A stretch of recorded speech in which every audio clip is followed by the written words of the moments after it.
2 বছর 2 মাস 21 দিন শাসন আমল, কিন্তু তার আমানতদারির প্রভাব জমিনের রন্দে রন্দে ছড়ায়া ছিটায়া পড়েছে। আর যদি শাসক যদি জালেম হয়, জুলুমের প্রভাব জমিনের রন্দে রন্দে ছড়ায়া ছিটায়া পড়ে যায়। ওমর ইবনে আব্দুল আজিজ রাহমাতুল্লাহি আলাইহির সময়ে বাঘে ছাগলে এক ঘাটে পানি পান করেছে, বাঘ ছাগলের উপর আক্রমণ করে নাই, বাঘ হরিণের উপরে আক্রমণ করে নাই। ওমর ইবনে আব্দুল আজিজ রাহমাতুল্লাহি আলাইহির শাসনামল সাধারণ কোনো শাসনামল নয়। যেদিন ইন্তেকাল করেছেন তো পরদিন মহিলা ঘাটলায় গিয়েছে পাক পাগারি ধোয়ার জন্য, গিয়া দেখে বাঘে ছাগলের রক্ত পান করতেছে। মহিলা চিৎকার শুরু করেছে। সেই যুগ তো আর এই যুগ নয়, তোকে বয়ান করতেছি তো সারা রাষ্ট্র জেনে গেছে। এমন যুগ ছিল না, অ্যানালগ যুগ আমল, পায়দল সফরের আমল ছিল সেই যুগ। মহিলা চিৎকার করতেছে আর বলতেছে, হায় হায়, ওমর ইবনে আব্দুল আজিজ দুনিয়াতে নাই, তার ইন্তেকাল হয়ে গেছে। কাফেলার লোকেরা ডেকে বলে, এই মহিলা, আব্দুল আজিজের ইন্তেকাল হয়েছে, তুমি জানো কেমনে? কেমনে তুমি জানো? বলে, এমনি জানি, ওমর ইবনে আব্দুল আজিজ দুনিয়াতে নাই, এটাই সত্য। কাফেলা যখন শহরে গিয়েছে, যাওয়ার পরে জানে ওমর ইবনে আব্দুল আজিজের ইন্তেকাল হয়েছে। কাফেলা আবার ফিরে আসা জিজ্ঞেস করলো, বনগো, ওমর ইবনে আব্দুল আজিজের তো ইন্তেকাল হয়েছে, তুমি জানলা কেমনে? বলে, ওমর ইবনে আব্দুল আজিজ যতদিন পর্যন্ত দুনিয়াতে ছিল, বাঘে ছাগলের উপরে কোনোদিন আক্রমণ করে নাই, বাঘে ছাগলের রক্ত খায় নাই, হরিণের রক্ত খায় নাই। যেদিনই ওমর ইবনে আব্দুল আজিজের ইন্তেকাল হয়েছে, আমি ঘাটলায় গিয়ে দেখেছি বাঘ হরিণ শিকার করে, ছাগল শিকার করে তার রক্ত পান করতেছে। তার মানে ইনসাফগার বাদশাহ দুনিয়াতে নাই। রাষ্ট্রের বাদশাহ যদি জুলুম করে, এই জুলুমের প্রভাব জমিনের রন্দে রন্দে, রাষ্ট্রের রন্দে রন্দে ছড়ায় ছিটায় যায়। রাইসুল মুফাসসিরিন আব্দুল্লাহ ইবনে আব্বাস রাদিয়াল্লাহু আনহু একটা ঘটনা আনছেন। হিন্দুস্তানে জমিন নিয়ে ঝগড়া। আরে অত দূর যেতে হবে না, সাহাবী পর্যন্ত যেতে হবে না, তাবেঈ পর্যন্ত যাওয়া লাগবে না। তাবেঈ আমাদের বাপ দাদাদের মালফুজাত, বুজুর্গানে দ্বীনের মালফুজাত পড়লে আপনারা পাবেন তাদের জীবন ছিল কেমন। বলে, হিন্দুস্তানের জমিন নিয়ে ঝগড়া। যেমন এখন বাংলাদেশের প্রেক্ষাপট হলো, আওয়ামী লীগ ছিল, আওয়ামী লীগের সাইনবোর্ড ছিল। আওয়ামী লীগের পাওয়ার নাই, এখন অটোমেটিক বিএনপির সাইনবোর্ড। কথা বলেন ঠিক কিনা? জোরে আওয়াজ করে বলেন। বিএনপির সাইনবোর্ড, বিএনপি নেমে যাবে জাতীয় পার্টির সাইনবোর্ড, জামাতের সাইনবোর্ড। অর্থাৎ যেই দলের প্রভাব যখন আসে, সেই দল তখন সাইনবোর্ড লাগায়। এক জমিন নিয়ে ঝগড়া, হিন্দুস্তানের জমিন নিয়ে ঝগড়া। হিন্দুরা বলে হিন্দুদের প্রভাব আসলে, হিন্দুরা বলে এটা আমাদের মন্দিরের জমিন। মুসলমানদের প্রভাব আসলে বলে এটা মুসলমানদের মসজিদের জমিন।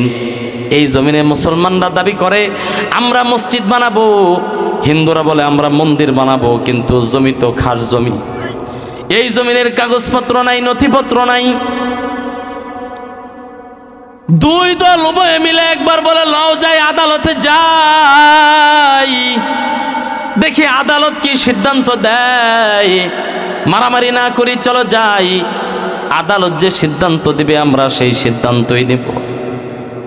কারণ দুনিয়াতে সমস্ত গুনাহের ছড়াছড়ি মিথ্যার মাধ্যমে। কারণ সমস্ত গুনাহের মিথ্যা, সকল গুনাহের জড়।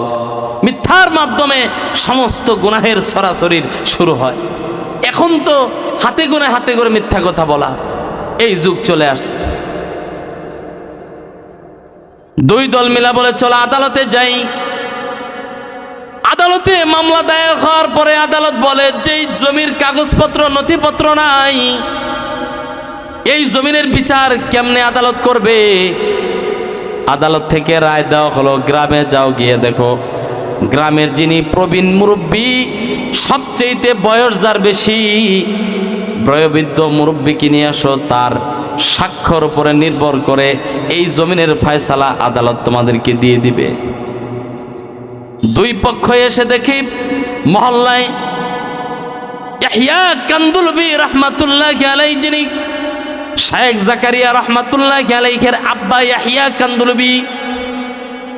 শায়েখ জাকারিয়া তো সাধারণ কোনো শায়েখ নয়, শায়েখ জাকারিয়াকে দারুল হিজরত বলা হয়।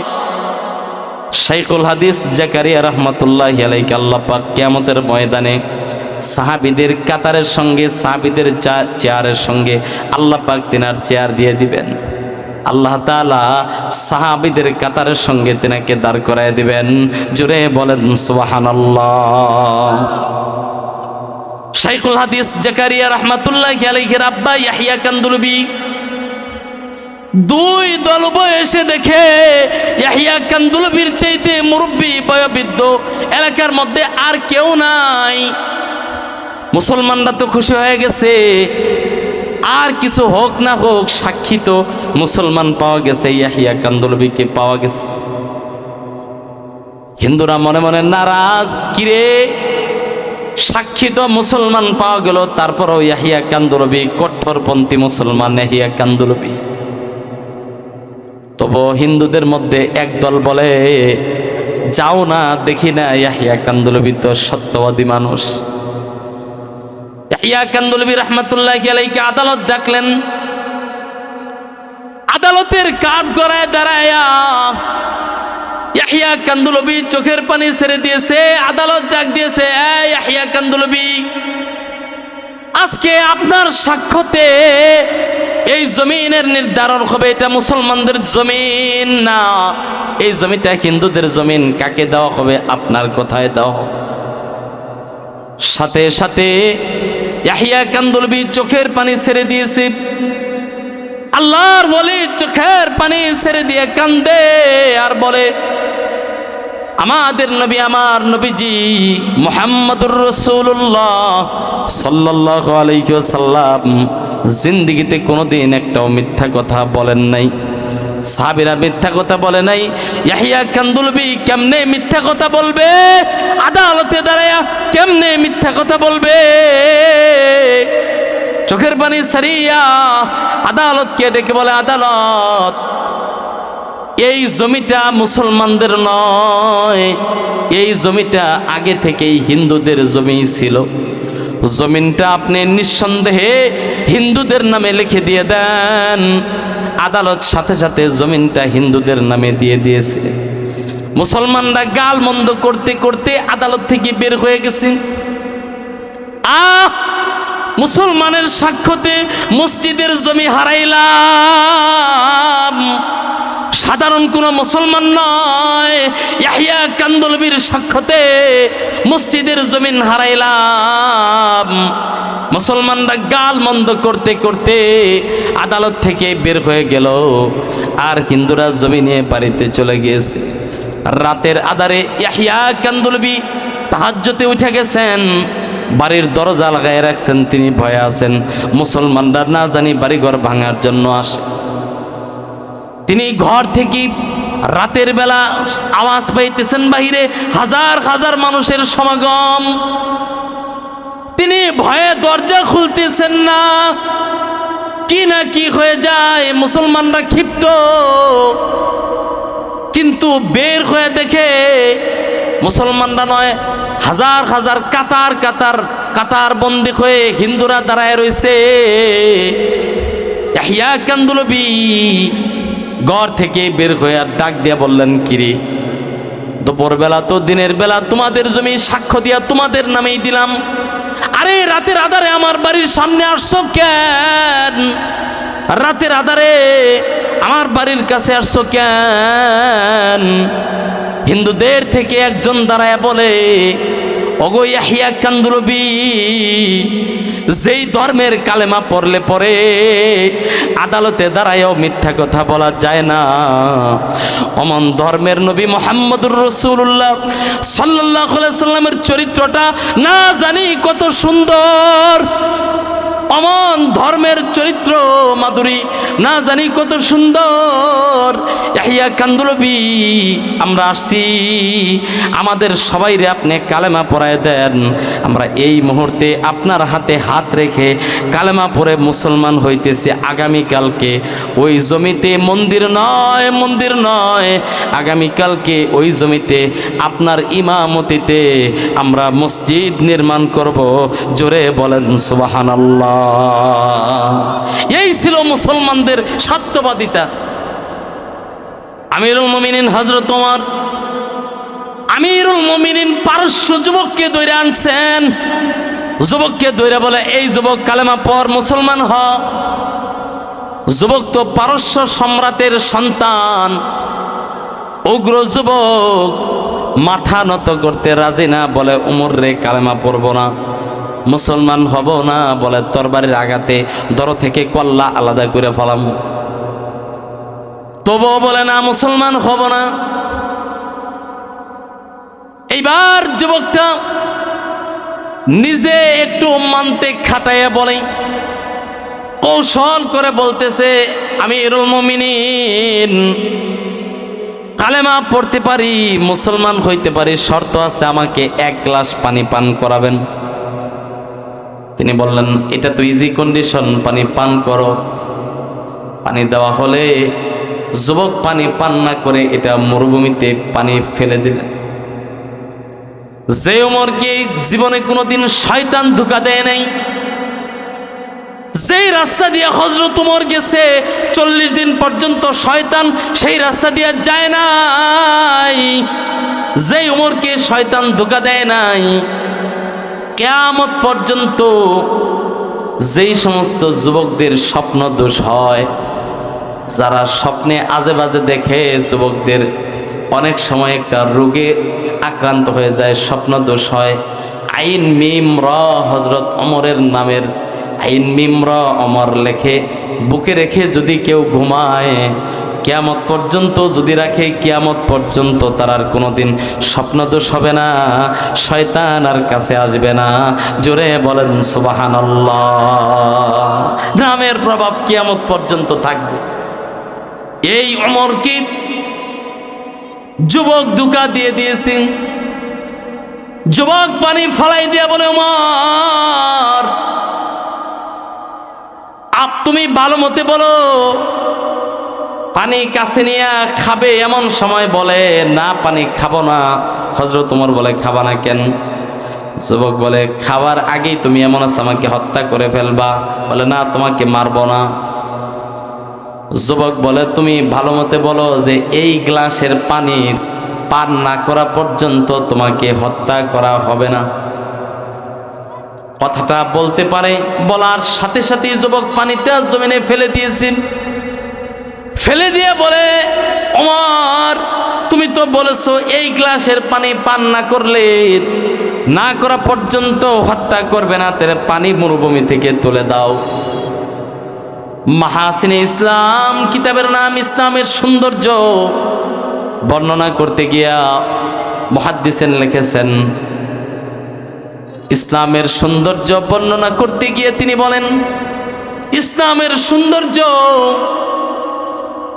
হযরত ওমর বলে, যা যুবক তোরে মাফ করে দিলাম, হত্যা করা হবে না। যুবক চলে যায় তো দূর থেকে আবার দৌড়ে আসছে, এসে বলে, আশহাদু আল্লাহ ইলাহা ইল্লাল্লাহ ওয়া আশহাদু আন্না মুহাম্মাদান আবদুহু ওয়া রাসূলুহু। হযরত ওমর বলে, কিরে যুবক, মারতে চাইলাম, হত্যা করতে চাইলাম, জেলখানায় বন্দি করতে চাইলাম, কালেমা পড়লি না, ছাইরা দিলাম, দৌড়ে এসে কালেমা পড়লি কেন? যুবক ডেকে বলে, ওমর এর আগে তো তোমার তরবারির ধার দেখেছি, ধারালো তরবারি দেখলাম, এইবার তোমার জবানের পাওয়ার দেখলাম। যেই ধর্মের জবানের পাওয়ার এত দামি হয়, মিথ্যা কথা বলা যায় না, যেই ধর্মে কথা দিলে কথা রক্ষা করতে হয়। অমন ধর্মের নবী মুহাম্মদুর রাসূলুল্লাহ সাল্লাল্লাহু আলাইহি সাল্লামের চরিত্র না জানি কত সুন্দর, তাই কালেমা পড়লাম, মুসলমান হয়ে গেলাম। এজন্য আসছে সাবধান, মিথ্যা কথা বলা যাবে না। মুসলমান সত্যের মাধ্যমে বিশ্ব বিজেতা। তাহলে আল্লাহর রাসূলের 2 নাম্বার কথা ছিল যে সব সময় ওয়াসিদকু হাদিসিন, সদা সত্য কথা বলবেন। 3 নাম্বার ওয়া হুসনু খলিকাতিন, উত্তম চরিত্রের মাধ্যমে মুসলমান বিশ্ব বিজয় করেছে, উত্তম চরিত্র দিয়া, উত্তম আখলাক দিয়া। যে জাতির আখলাক চরিত্র যত সুন্দর, যে জাতির চরিত্র যত উন্নত, সেই জাতি আল্লাহর কাছে তত পবিত্র। জাতির চরিত্র উন্নতি করার কল্যাণে এবং লক্ষ্যে ওলামায়ে কেরাম কাজ করেন। আপনারা বলেন তো, পুলিশে পিটাইয়া আল্লাহওয়ালা বানাইছে, জেলখানায় গিয়া আল্লাহওয়ালা হয়েছে, এরকম 2-1 পাওয়া গেছে গো। পিটাইলে মানুষ পিছলা হয়। ওয়াজের মাধ্যমে তবলিগে গিয়া নিশাখোর আল্লাহওয়ালা হয়ে গেছে হাজার হাজার। জুড়ে বলেন সুবহানাল্লাহ। কথা ঠিক কিনা? ওয়াজে মানুষের ইসলাহ হয়, পিটাইলে মানুষ পিছলা হয়। পিটাইলে মানুষের পিছলা হয়, ওয়াজে ইসলাহ হয়। এজন্য মুহতারাম হাজিরিন,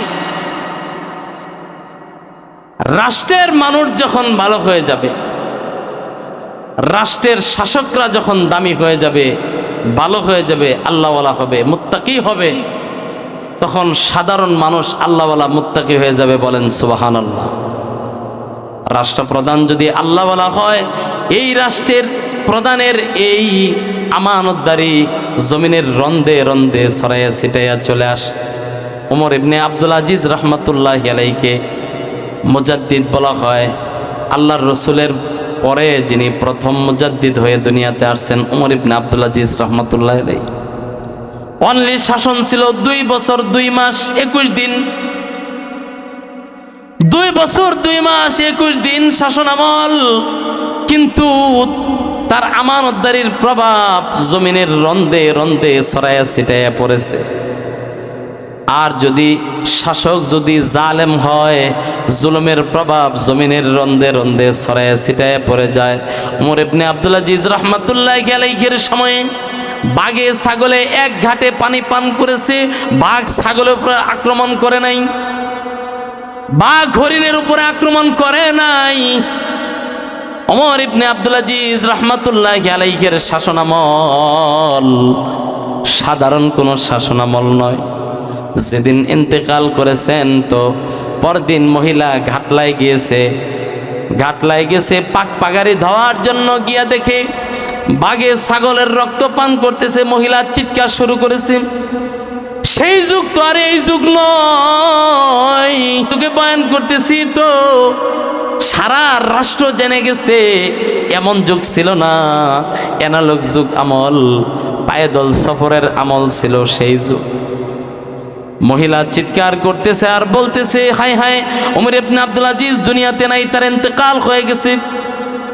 কাফেলার লোকেরা ডেকে বলে, এই মহিলা, আব্দুল আজিজের ইন্তেকাল হয়েছে, তুমি জানো কেমনে? কেমনে তুমি জানো? বলে, এমনি জানি, ওমর ইবনে আব্দুল আজিজ দুনিয়াতে নাই, এটাই সত্য। কাফেলা যখন শহরে গিয়েছে, যাওয়ার পরে জানে ওমর ইবনে আব্দুল আজিজের ইন্তেকাল হয়েছে। কাফেলা আবার ফিরে আসা জিজ্ঞেস করলো, বোন গো, ওমর ইবনে আব্দুল আজিজের তো ইন্তেকাল হয়েছে, তুমি জানলা কেমনে? বলে, ওমর ইবনে আব্দুল আজিজ যতদিন পর্যন্ত দুনিয়াতে ছিল, বাঘে ছাগলের উপরে কোনোদিন আক্রমণ করে নাই, বাঘে ছাগলের রক্ত খায় নাই, হরিণের রক্ত খায় নাই। যেদিনই ওমর ইবনে আব্দুল আজিজের ইন্তেকাল হয়েছে, আমি ঘাটলায় গিয়ে দেখেছি বাঘ হরিণ শিকার করে, ছাগল শিকার করে তার রক্ত পান করতেছে। তার মানে ইনসাফগার বাদশাহ দুনিয়াতে নাই। রাষ্ট্রের বাদশাহ যদি জুলুম করে, এই জুলুমের প্রভাব জমিনের রন্দে রন্দে, রাষ্ট্রের রন্দে রন্দে ছড়ায় ছিটায় যায়। রাইসুল মুফাসসিরিন আব্দুল্লাহ ইবনে আব্বাস রাদিয়াল্লাহু আনহু একটা ঘটনা আনছেন। প্রসিদ্ধ ঘটনা রাইসুল মুফাসসিরিন আব্দুল্লাহ ইবনে আব্বাস বলেন, এক বাদশাহ শিকার করার জন্য জংলায় গেছে। বাদশাহ সঙ্গী সাথী নিয়ে জংলায় গেছে। রাষ্ট্রপ্রধান তো জংলায় গেছে, বিকাল হয়ে গেছে আর প্রাসাদে ফিরতে পারে নাই। পাশেই কাঠুরিয়ার বাড়িতে গিয়া বলে, আপনার বাড়িতে আমি মেহমান হতে চাই। কাঠুরিয়া বলে, আলহামদুলিল্লাহ, দিনদার মুত্তাকি আল্লাহওয়ালা কাঠুরিয়া। কাঠুরিয়া ডেকে বলে, আলহামদুলিল্লাহ, আপনি আমার বাড়ি মেহমান হবেন। কিন্তু বাদশাহ পরিচয় দেয় নাই যে আমি বাদশাহ। তিনি ওই বাড়িতে মেহমান হইলেন। বিকালবেলা দেখে জঙ্গল থেকে কাঠুরিয়ার গরুর বহর, গাভীর বহর তার বাড়িতে আসতেছে। এই গাভীর বহর থেকে একটা গাভী তিনি দহন করলেন। এক গাভীতে 40 গাভীর দুধ দহন করলেন তিনি। 40 গাভীর দুধ হয়েছে এক গাভী থেকে তিনি দহন করার পরে। এটা তো বাদশার মনে ধরে গেছে যে কিরে, এমন দামি গাভী ফকিন্নির এই বাড়িতে মানায় না, এটা আমার রাজপ্রাসাদে মানায়। এইটা তো এই কাঠুরিয়ার বাড়িতে এই গাভী তো মানায় না। তাইলে কি করা যায়? বলে এটা নিয়ে নিতে হবে। এটা নিয়ে যাবে বাদশাহ। নেওয়ার জন্য মনে মনে প্রস্তুত হইলেন। পরদিন বলে, দুস্তরে আজকে সকালে চলে যাই, আবার আসবো তোমার বাড়িতে। 15 দিন পরে, 15 দিন পর আবার তার মনে হয়েছে এইবার তার সফর হলো, এইবার সেই গাভীটা নিয়ে যাবে। মনে মনে চিন্তা ভাবনা করে কাঠুরিয়ার বাড়িতে আসছে। সঙ্গী সাথী সহ নিয়ে যখন এই বাড়িতে উপস্থিত হয়েছে, উপস্থিত হয়ে বিকালবেলা যখন আবার এই কাঠুরিয়া গাভী দহন করতে গেছে, আজকে এই গাভী থেকে এক গরুর দুধ দহন করতে পারে নাই। অনলি 2-3 পোয়া দুধ দহন করেই গাভীর দুধ শেষ হয়ে গেছে। বাদশাহ আশ্চর্য হয়ে জিজ্ঞেস করে, বন্ধুরে, এইটা কি তোমার সেই গাভী না যেই গাভী থেকে তুমি 40 গাভীর দুধ দহন করতে? বলে, হ্যাঁ বন্ধু, এটা তো সেই গাভী। তাহলে আজকে দুধ গেল কোথায়? আজকের দুধ কোথায়? দহন করতে যে তো দুধ পাইলে না। সাথে সাথে কাঠুরিয়া একটা আশ্চর্য উত্তর দিয়ে বলে, দোস্তরে, মনে হয় রাষ্ট্রের বাদশাহ জুলুম করা আরম্ভ করেছে। সুবহানাল্লাহ। নিজেই তো বাদশাহ পেরেশান হয়ে গেছি। এইবার পেরেশান হয়ে জিজ্ঞেস করে, কিরে দোস্ত, তুমি কেমনে জানলে রাষ্ট্রের বাদশাহ জুলুম করলে তোমার গাভীর দুধ কমে যাবে কেন? দোস্তরে, রাষ্ট্রের বাদশাহ যদি জুলুম করা আরম্ভ করে, জুলুমের প্রভাব প্রজাদের সহ উপরে নয়, জমিনের রন্দে রন্দে ছড়ায় ছিটায় পড়ে। সাথে সাথে বাদশাহ বিদায় নিলেন। বলে, দোস্তরে, তুমি আগামীকালকেই বাদশার দরবারে আসো। কাঠুরিয়া গিয়ে দেখে যে যার সাথে কথা বলেছে ইনিই হলো বাদশাহ। গেলেই তো বাদশাহ জড়ায় ধরেছি, দইরা বুকে জড়ায় নেয়া বলে, বন্ধুরে, কথাটা সত্য। আমি যেই মনোভাব নিয়ে তোমার গাভী আনার জন্য গিয়েছিলাম, নিজ চোখে দেখলাম 40 গরুর দুধ যেই গরুতে তোমাকে দেয়, এক গরুর দুধও সেই দিন দিল না। তখন বুঝলাম বাদশাহ যদি জুলুম করে, জালেম হয়, এই জুলুমের প্রভাব জমিনের রন্দে রন্দে ছড়ায় ছিটায়া এটা উম্মতের উপরে, রাষ্ট্রের জনগণের উপরে প্রভাব পড়ে যায়। কথা বলেন ঠিক কিনা? তাহলে আপনারা কি এই জুলুম আরো চান নাকি? এটা আমার সংক্ষেপে কন, এই জোরে কন, এই জুলুম আরো চান? আমরা চাই আমাদের সভাপতি সাহেব এবার এমপি হবে আমাদের। কথা বলেন ঠিক কিনা? যারা স্কুলে পড়ে, শিল্পী শিক্ষক, গান গাও, তোমরা নাচ করো, মদ খাও, তোমরা রাষ্ট্র পরিচালনার অযোগ্য। রাষ্ট্র চালাবে উলামায়ে কেরাম, আমানতদারির মাস্টার পড়ে আলেমরা রাষ্ট্র চালাবে, তোমরা ক্ষমতার অযোগ্য। এইবার থেকে আল্লাহ পাক তৌফিক দিলে ইনশাল্লাহ আলেমরা, আমানতদার, উলামায়ে কেরাম রাষ্ট্র পরিচালনা করবে। কথা বলেন ঠিক কিনা? আমরা চাই এদেশের ইমাম সাহেবরা মেম্বার হোক, আমাদের মহল্লার ইমামরা মেম্বার হবে, আর মুফতি সাহেবরা চেয়ারম্যান হবে। কাজীউল কুজাত হবে। আপনারা ইমারতে ইসলামী আফগানিস্তানের অবস্থা আপনারা দেখেন। ইমারতে ইসলামী আফগানিস্তানে বিগত এই 4.5 বছরে আমেরিকা, নেটো, একটা চুরি আফগানিস্তানের মধ্যে হয় নাই, একটা ডাকাতি হয় নাই, একটা ধর্ষণ হয় নাই, একটা খুন হয় নাই। জোরে বলেন সুবহানাল্লাহ।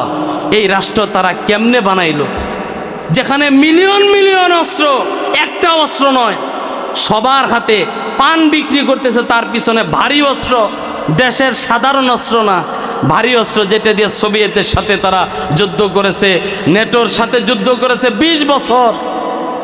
বলে মাইলকে মাইল চলবেন, যেখানে কোনো কেউ দাঁড়ায় বলবে না এই কি আছে দিয়ে যাও। চিন্তাই করা যায় না, ধর্ষণ চিন্তাই করা যায় না, খুন গুম চিন্তাই করা যায় না। হ্যাঁ, এই রাষ্ট্র কায়েমের জন্য আলেমদেরকে বসানো দরকার। আলেমদেরকে দেন ক্ষমতা, তারা আমানতদারি বোঝেন। 30 জন মন্ত্রীর মধ্যে 28 জনই দেওবন্দি আলেম। জোরে বলেন সুবহানাল্লাহ। সে দেশের 30 জন মন্ত্রীর মধ্যে 28 জনই দেওবন্দের আলেম, শাইখুল হাদিস, মুহাদ্দিস, মুফাসসির। রাষ্ট্র পরিচালনা করতেছে। 20 বছরের যুদ্ধ বিধ্বস্ত দেশ আমেরিকার, নেটোর সব পাড়ি দিয়া স্বর্ণে পরিণত হয়ে গেছে। জোরে বলেন সুবহানাল্লাহ। এই জন্য সেইগুলা গাঁটবেন, দেখবেন। আলেমদেরকে দায়িত্ব দেন, কাজে লাগবে। আলেমরা মিথ্যা কথা বলবে না, কারণ হলো আল্লাহ পাক পরিষ্কার বলেছেন, ইন্নামা ইয়াখশাল্লাহা মিন ইবাদিহিল উলামা ইন্নাল্লাহা আজিজুন গফুর। এই জমিনের মধ্যে আলেমরা আল্লাহকে সবচেয়ে বেশি ভয় করে। আর আপনারা যারা আসছেন, আমরা যারা আম মানুষ, আমিও কথা বলতেছি, আমার তো এলেম কালাম নাই, আমিও আম মানুষ আপনাদের কাতারে। যিনারা স্টেজে বসে আছেন এনারা আলেম। আপনি আমি সারা রাত দাঁড়ায়া, হাজার হাজার মানুষ এই মজলিসের মধ্যে আমরা সারা রাত তাহাজ্জুদের নামাজ পড়ব। ইবনুল মুবারকের মতো সারা রাত দাঁড়ায় দাঁড়ায় নফল নামাজ পড়ব। ধরেন আজকের সারা রাত আমরা তাহাজ্জুদ পড়ব, কিন্তু হুজুররা শুধু ঘরে গিয়া বিসমিল্লাহ বলিয়া আল্লাহুম্মা বিসমিকা আমুতু ওয়া আহইয়া এই কথা বলে ডান কাত হয়ে তিনি ঘুমাবেন। আলেমরা ঘুমাবে, তাদের সারা রাত ঘুম। আর আমাদের মতো 1000 আবেদ, সারা রাত তাহাজ্জুদ পড়নেওয়ালা আবেদের চাইতেও একজন আলেমের ঘুমকে আল্লাহ পাক উৎকৃষ্ট করেছেন। বলেন সুবহানাল্লাহ। ফাদলুল আলিমি আলাল আবিদি কাফাদলি আলা আদনাকুম। আল্লাহর রাসূল বলেন, হ্যাঁ, 1000 আবেদের চাইতে 100 আলেম আল্লাহ পাকের কাছে সবচাইতে উত্তম। আলেমদের মর্যাদা আল্লাহ পাক দান করেছেন। মোহতারাম হাজিরিন, তাইলে 2টা আলোচনা করেছি। 3 নাম্বার বলতেছিলাম হুসনু খলিকাতিন, উত্তম আচরণ, ওয়াইফাতু ফি তুমাতিন, হালাল খাবার ভক্ষণ করো। হালাল খাবার খাইতে হবে, হালাল রিজক অন্বেষণ করতে হবে, হারাম খাওয়া যাবে না। যারা হারাম খাবে, হারামের মধ্যে থাকবে, আল্লাহর রাসূল বলেন তাদের কোনো ইবাদত কবুল হবে না। যারা হারাম রিজিক খাবে, তাদের কোনো আমল আল্লাহ পর্যন্ত পৌঁছবে না। হারাম কেমনে হয়ে যায়? মোহতারাম হাজিরিন, হারাম কাকে বলে আমরা তো হারাম বুঝিই না। হারাম কাকে বলে? যেমন সংক্ষেপে আপনাদেরকে একটু শোনায় দেই। ইব্রাহিম বিন আদহাম রহমাতুল্লাহি আলাইহি বাইতুল মুকাদ্দাসে দাঁড়ায়া নামাজ পড়তেছেন। ইব্রাহিম বিন আদহাম বড় বাদশাহ, বলকের বাদশাহ। আল্লাহর ওলি ইব্রাহিম বিন আদহাম দাঁড়ায় দাঁড়ায় নামাজ পড়েন। কত বড় বাদশাহ নামাজ পড়তেছেন, তো আল্লাহর ওলি নামাজের মধ্যে শোনেন ডান কাদের ফেরেশতা বাম কাদের ফেরেশতার সঙ্গে আলোচনা করে। একজন আরেকজনকে বলে, এই ইব্রাহিমের তো 2 মাস যাবত কোনো ইবাদত কবুল হয় না। বাম কাদের জন জিজ্ঞেস করে, কেন কবুল হয় না কেন? ডান কাদের জন আবার বলে, ডান কাদের ফেরেশতা বলে, ইব্রাহিম মক্কার বাজারে দাঁড়ায়া খেজুর কিনতে যায়া কিনার আগে 2টা খেজুর ওই মালিক থেকে মুখে দিয়ে ফেলেছিল, কিন্তু ওই মালিক থেকেই খেজুরের তিনি কোনো হিসাব দেন নাই অথবা ক্ষমা নেন নাই। এই যে আপনারা বাদাম কিনতে গিয়া, বুট কিনতে গিয়া 2-1টা চাল কিনতে যে মুখে দিয়ে ফালান না, এই যে বুঝাই দিতেছে হারামের মাসালা কারেক্ট। ইব্রাহিম বিন আদহাম রহমতুল্লাহ আশ্চর্য হয়ে গেছেন, 2 মাস 3 মাস যাবত ইবাদত কবুল নাই, এগুলো আসমানে ঝুলন্ত অবস্থায় রয়েছে।